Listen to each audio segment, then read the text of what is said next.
the final exam not graded, the last 3 questions. So enrollment in a business seminar, so that's like a business class, it increased from 64 people to 78 people. What was the percent increase? So when we see percent increase or percent decrease, we know we have to use that formula that we had.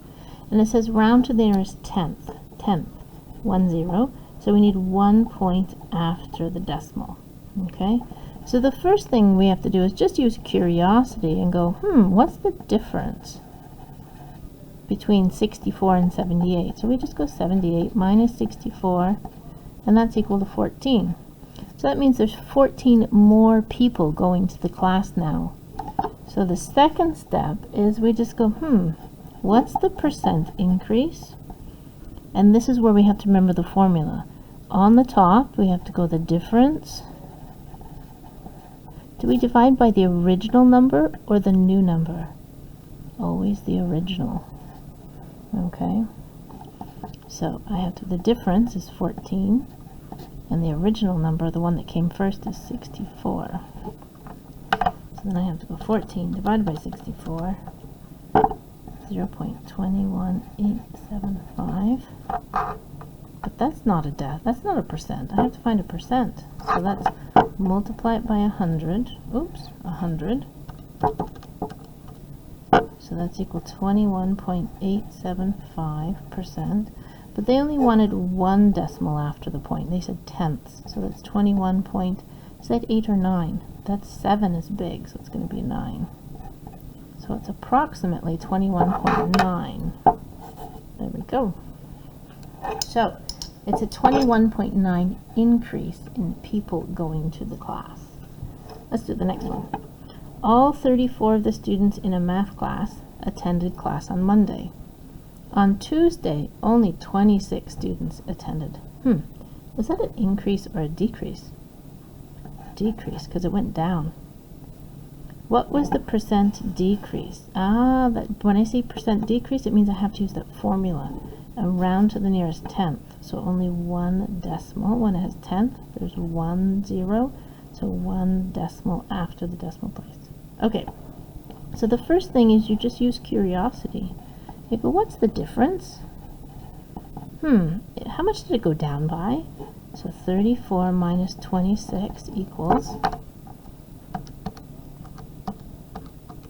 8.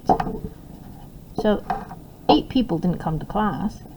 Now we want to find the percent decrease. So we have to do the difference divided by, was it the original or the new price? Always original. So what comes first? So the difference was 8, and the original is what came first. So 34 on Monday and 26 on Tuesday. Well, Monday comes first, so this is the original. So 8 divided by 34 is 0.23529, blah, blah, blah, blah, blah. But that's not a percent. I have to find a percent decrease. So times it by 100. Why do I keep doing that? 100. So times by 100. And that's equal to 23 point, is that 5? Because I have to cut it here. 23.5 or 0.6? 2 is small, so it's 0.5% decrease. So 23%, it was a 23.5% decrease in students attending class. Okay, last question. The regular selling price of an item is $94, but there was a sale. There's a year-end sale, and the price is marked down 20%. Find the discounted sale price. So, I don't know, say it's a pair of pants. Normally, it's $94, okay? But there's a sale, and everybody was, oops, that's not how you spell sale, there. There's a sale, and people are happy because things are cheaper. And so now the pants have been decreased by 20%. So we have to find what's the new price of the pants. So, 1, we have to find the amount that it's gone down. Amount that the price has gone down. So I take 94 times 20%. So I changed this to a decimal. So 20 divided by 100 equals 0.20, or your calculator will say 0.2, but they're the same thing. So I can go 94 times 0.20. How much is that? 94 times 0.20. So 18.8. So it goes down. The price has gone down 18 reals, or $18. So if the price was, this way, my new price. So if the price was $94 and it went down, I'm going to subtract because it went down $18. If the price went up, I would put add.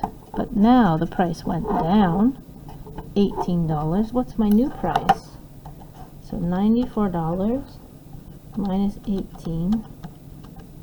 So now the price is cheaper, $75. But because it's money, we always do 2 decimal places after the point. So if there's nothing there, we put a 0. So the new price, it's dollars, $75.20. Okay, so the first thing you have to do is you say, well, how much did the price go down? And you just multiply it by the 20%. And if the price went up, you'd still do the same first step. It's the second step that changes. So if the price went up, change it to add. If the price went down, use minus. Okay? So that means my new price is $75.20. So I'm happy. It's cheaper now.